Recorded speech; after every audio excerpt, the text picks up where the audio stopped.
शुकाचार्य म्हणतात जेव्हा जेव्हा पृथ्वी तलावर पाप वाढतं ना तेव्हा तेव्हा देव अवतार घेतो.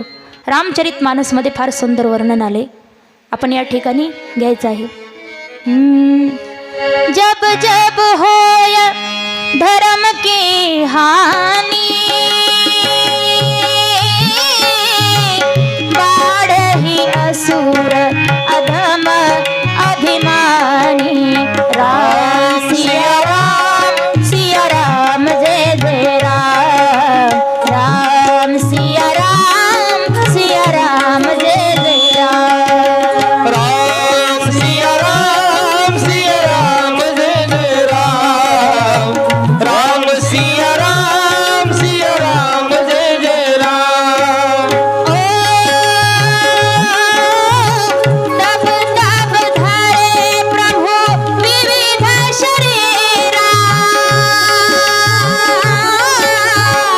हरे विपानी सज्जन पीरा.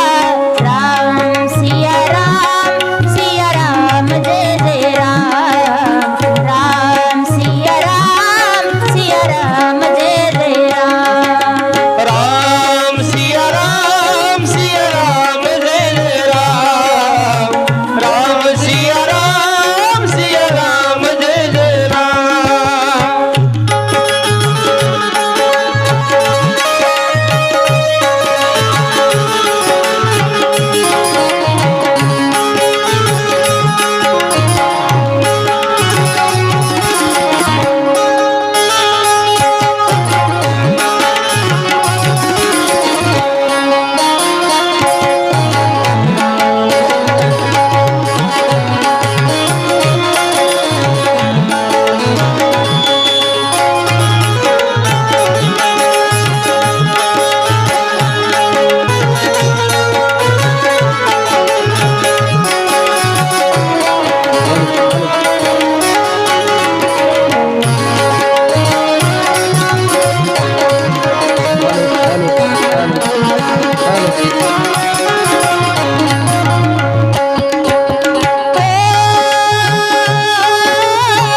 नवमी तिथि मधुमास पुनीता.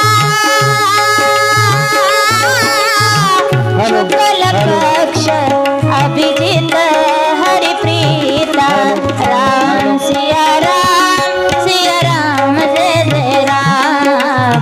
राम सिया राम जय जय राम. राम सिया राम जय जय राम. राम सिया राम जय जय राम. प्रीति सदा चली आई.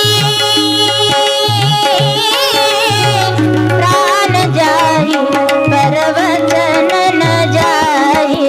राम सिया राम जय जय राम. राम सिया राम जय जय राम. राम सिया राम जय जय राम. राम सिया राम जय जय राम.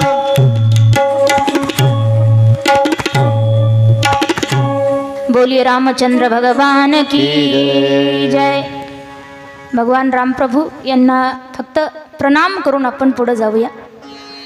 राजा परीक्षित विचारतात, गुरुदेव मला आता तुम्ही दुसरं कोणाचं चरित्र सांगत बसू नका. ज्याचं दर्शन मी आईच्या गर्भात असताना केलं त्या माझ्या इष्टदेवाचं भगवान श्रीकृष्णाचं चरित्र मला सांगा आणि तेही विस्ताराने सांगा. माझ्या प्रभूने जन्माला आल्यापासून अवतार कार्य संपेपर्यंत जे जे काही कार्य केले ती सगळ्या लीला त्या सर्व कथा मला विस्तारपूर्वक सांगा. तेव्हा शुकाचार्यांना आनंद झाला आणि त्यांनी कृष्ण चरित्र सांगायला आरंभ केलेला आहे. शुकाचार्य सांगतात, राजा द्वापर युगामध्ये एकदा पृथ्वीवर खूप पाप वाढलं. त्या पापाचं ओझं पृथ्वीला सहन होईना. तेव्हा पृथ्वी गायीच्या रूपामध्ये ब्रह्मदेवाकडे गेली. ब्रह्मदेवाला विनंती केली की ब्रह्मदेव माझ्यावर पापाचा बोज फार वाढलाय, मी काय करू. ब्रह्मदेव म्हणाले याच्यावर एकच उपाय, आपण वैकुंठामध्ये देवाला शरण जाऊ. तेव्हा ब्रह्मदेवाने स्वर्गातील देवांना सोबत घेतलं, गौमातेला सोबत घेतलं, वैकुंठात आले, भगवंताला विनंती केली. देवाने सर्वांना आश्वासन दिलं की तुम्ही कोणीही चिंता करू नका, काही दिवसानंतर काही काळानंतर मी पृथ्वी तलावर अवतार धारण करेल, यादव कुळामध्ये मी कृष्ण म्हणून अवतार घेईन, शेषनाग सुद्धा माझ्याबरोबर बलराम म्हणून अवतार धारण करते. देवतांना सांगितलं तुम्ही सुद्धा यादव कुळात अवतार धारण करून या. आणि मग पृथ्वी निश्चिंत होऊन चिंतामुक्त होऊन वापस आलेली आहे. तेव्हा त्या काळामध्ये पृथ्वी तलावर मथुरा नावाची नगरी होती. त्या नगरीचा राजा होता उग्रसेन. उग्रसेन राजा धार्मिक होता, सात्विक होता, पण त्याचा मुलगा होता पापी असणारा कंस. तो असुर होता, दुष्ट होता. आपला मुलगा राक्षस आहे म्हणून उग्रसेन यांनी कंसाला राजगादी दिली नाही, पण कंस एवढा दुष्ट होता की पित्याला जबरदस्ती तुरुंगात कोंडून ठेवला आणि स्वतः जबरदस्तीने राजा झाला आणि प्रजेला खूप त्रास द्यायचा ठरवला. या पापी असणारे कंसाची एक चुलत बहीण होती, तिचं नाव होतं देवकी. देवकीवर कंसाचा फार जीव होता, तो प्रेम करायचा देवकीवर, बहीण म्हणून फार प्रेम करायचा. आणि जशी देवकी माता उपवर झाल्या, कंसाने स्वतः देवकी मैयासाठी एक वर शोधलेला आहे. वसुदेव नावाचे यादव कुळातील सरदार होते, त्यांच्याशी देवकीचा विवाह ठरवला, मुहूर्त काढला आणि लग्नाच्या दिवशी स्वतः पुढाकार घेऊन त्यांनी कन्यादान केले आणि खूप सारं धन दौलत हुंडा म्हणून देवकीला दिले. थाटामाटामध्ये देवकी वसुदेवाचा विवाह सोहळा कंसाने त्या ठिकाणी केलेला आहे. एवढ्यावर नाही थांबला कंस, तर जसं विवाह पार पडला आणि देवकी पहिल्यांदा सासरी निघाली, कंस म्हणाला माझी लाडकी बहीण पहिल्यांदा सासरी चालली तर तिला सोडायला मी स्वतः जाणार. म्हणून एक सोन्याचा रथ सुंदर सजवायला आदेश दिला. तो रथ सुंदर असा सजवला आणि त्या रथामध्ये देवकीला वसुदेवाला बसवलं आणि स्वतः रथ हाकायला रथाचा सारथी म्हणून कंस बसला आणि स्वतःच्या बहिणीला सासरी घेऊन निघाला. मथुरेच्या थोडंसं बाहेर आलं की स्वर्गातल्या देवांना देखवलं नाही की हा कंस जर असं चांगलं काम करायला लागला तर आमचा देव काही लवकर येणार नाही. कंसाच्या हातून पाप घडावं म्हणून अचानक त्या ठिकाणी आकाशवाणी झाली की हे मूर्ख पापी कंस, ज्या देवकीला एवढ्या आनंदात घेऊन चाललास ना, त्याच देवकीचा 8वा पुत्र तुझा वध करेल म्हणून अशी आकाशवाणी झाली. आकाशवाणी झाली की इतका वेळ जो आपल्या बहिणीवर प्रेम दाखवत होता त्या कंसाचं प्रेम लगेच गळून पडलंय. रागामध्ये रथाच्या खाली उडी मारली, हातात तलवार घेतली आणि देवकीला मारायला निघाला असताना वसुदेवजी आडवे आले. वसुदेवानी त्या ठिकाणी वचन दिलं की कंस, तुझी शत्रुता आमच्यासोबत नाही तर आमच्या होणाऱ्या मुलांपासून आहे. मी तुला वचन देतो, आमचा होणारा प्रत्येक मुलगा तुझ्या हाती तुझ्या हवाले करेन. कंसाने सांगितलं एक अट आहे, जिवंत राहायचं असेल तर कारागृहात राहावं लागेल. दोघांनीही होकार दिला आणि लगेच कंसाने रथ माघारी मथुरेत आणलेला आहे आणि वसुदेव आणि देवकी यांना कारागृहामध्ये कोंडून ठेवले. कारागृहाला 7 दरवाजे आहेत, प्रत्येक दारावर असंख्य पहारेकरी आहेत.